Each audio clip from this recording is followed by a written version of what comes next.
안녕하세요. 오늘 딥다이브, 여러분이 보내주신 미국 세금 전략 자료들 한번 제대로 파헤쳐보겠습니다. 네, 목표는 2024년, 2025년 또 그 이후를 대비해서요.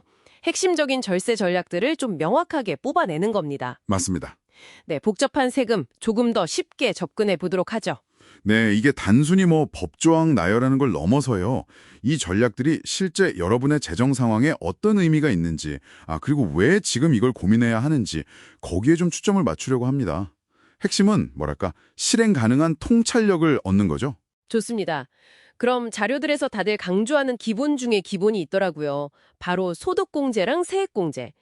이게 비슷해 보이는데 결과는 확 다르다고요. 네, 이게 결정적인 차이가 있습니다. 그 소득공제는 과세 소득 자체를 줄여주잖아요. 네. 근데 그 절세 효과는 각자의 한계 세율에 따라 달라져요.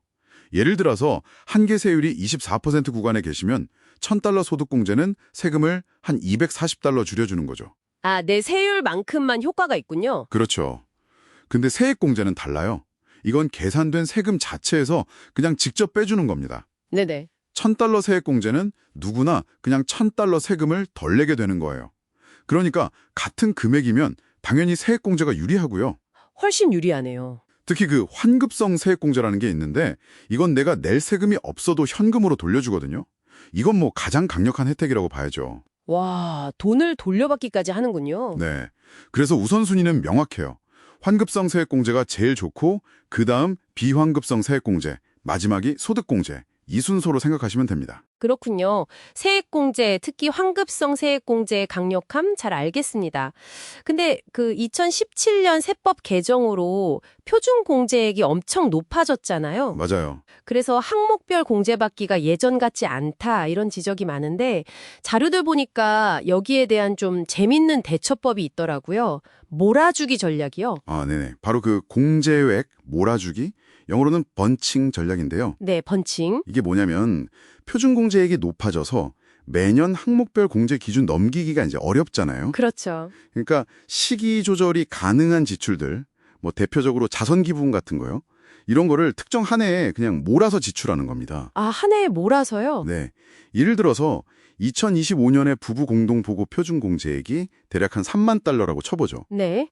매년 $15,000씩 기부하면 표준공제액에 못 미치니까 항목별 공제 혜택을 못 볼 수 있잖아요. 그렇죠. 그냥 표준공제 받겠죠? 네. 근데 2년치 기부금 $3만 달러를 2025년 한 해에 몰아서 기부하는 거예요. 그럼 그 해에는 이 $3만 달러 기부금을 포함시켜서 항목별 공제를 선택할 가능성이 확 터지죠. 아하. 그리고 그 다음 해에는 다시 표준공제를 받고요. 이런 식으로 해서 2년 전체로 봤을 때 총 공제액을 더 늘리는 효과를 노리는 거죠. 오, 그러니까 매년 어중간하게 공제받느니 한 해에 몰아서 공제 문턱을 넘는 게 더 이득일 수 있다 이 말씀이시군요. 정확합니다. 자료에 보니까 그 기부자 조언기금, DAF 얘기도 있던데 이건 어떻게 활용되는 건가요? DAF. 네. 이게 기부자 조언기금이라고 하는데요. 일종의 개인 자선재단 계좌 같은 거예요. 네. 이게 몰아주기 전략을 좀 더 유연하게 만들어줍니다. 예를 들면 2025년에 큰 금액, 아까처럼 $3만 달러를 DAF에 그냥 기부하는 거예요. 네. 그럼 그 해에 즉시 세금 공제를 받고요. 실제 기부금 전달은 이 DAF를 통해서 여러 해에 걸쳐서 내가 원하는 자선단체에 나눠서 주도록 조언할 수 있는 거죠. 그러니까 세금 공제 시점이랑 실제 기부 시점을 분리할 수 있군요. 네, 바로 그겁니다. 그게 장점이죠. 이야, 이거 정말 영리한 방법인데요. 자, 그럼 이제 세금 계획에서 또 정말 중요한 축이죠. 타이밍 문제, 이걸로 넘어가 보죠. 소득이나 비용 발생 시점을 조절하는 게 왜 중요하고, 특히 지금 시점에 이게 더 강조되는 이유가 있을까요?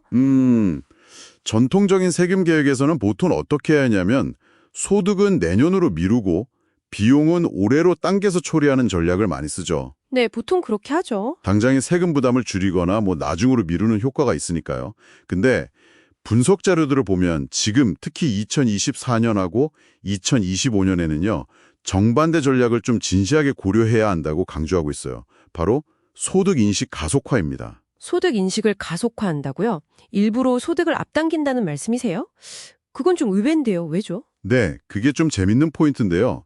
가장 큰 이유는 2017년에 도입됐던 그 TCJA, 세금 감면 및 일자리법 있잖아요. 네, 트럼프 세제 개편안. 네, 그거의 개인소득세율 인하 조항 대부분이 2025년 말에 일몰, 그러니까 효력을 상실하게 됩니다. 아, 법 효력에 깸다는 거군요. 네, 만약에 의회에서 이걸 연장하는 별도 법안을 통과시키지 않는 한 2026년부터는 세율이 TCJA 이전에 더 높은 수준으로 다시 돌아갈 가능성이 매우 높다는 거죠. 그럼 세금이 다시 오를 수 있다는 거네요. 그렇죠.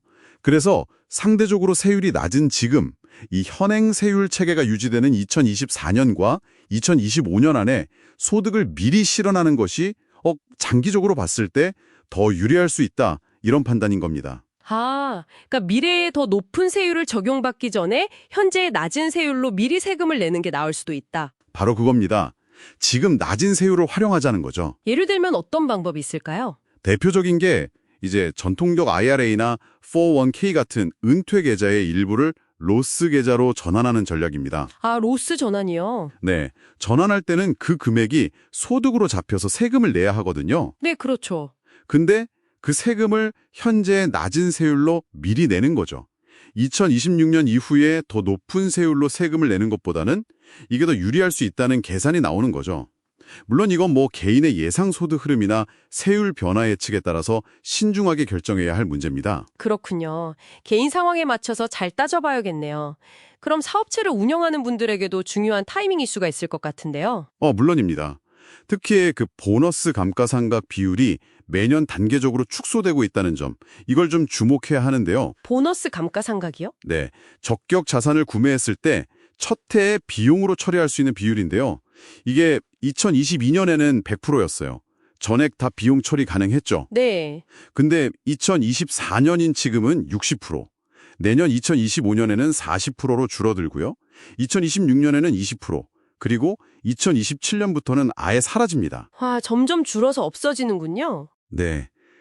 그러니까 대규모 설비 투자나 자산 구매 계획이 있다면 이 줄어드는 공제 혜택을 최대한 활용하려면 구매 시기를 좀 앞당기는 걸 고려해 볼 필요가 있다는 거죠. 알겠습니다. 오늘 딥다이브 정말 중요한 내용들을 짚어봤네요. 세액공제의 실질적인 힘, 또 표준공제 시대의 어떤 영리한 대안인 공제액 몰아주기, 그리고 무엇보다 2025년 말 TCJ 일몰이라는 세금 절벽 가능성을 앞두고 이 소득 비용 타이밍, 특히 소득 인식을 앞당기는 전략이 왜 중요한지 명확히 알 수 있었습니다. 네, 맞습니다. 이 전략들은 사실 개별적으로도 중요하지만 서로 어떻게 연결되는지, 그리고 여러분의 구체적인 상황에 어떻게 적용될 수 있는지 이걸 좀 종합적으로 보는 게 중요합니다. 다가오는 세법 변화는 더 이상 먼 미래 얘기가 아니에요. 그렇죠. 지금 당장 여러분의 재정 계획에 영향을 미치고 있고 선제적인 대응이 필요할 수 있습니다. 네, 오늘 논의된 내용들을 바탕으로요.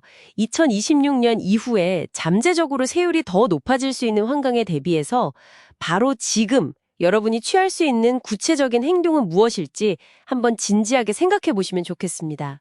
이것이 오늘 여러분께 던지는 마지막 질문이자 생각할 거리입니다.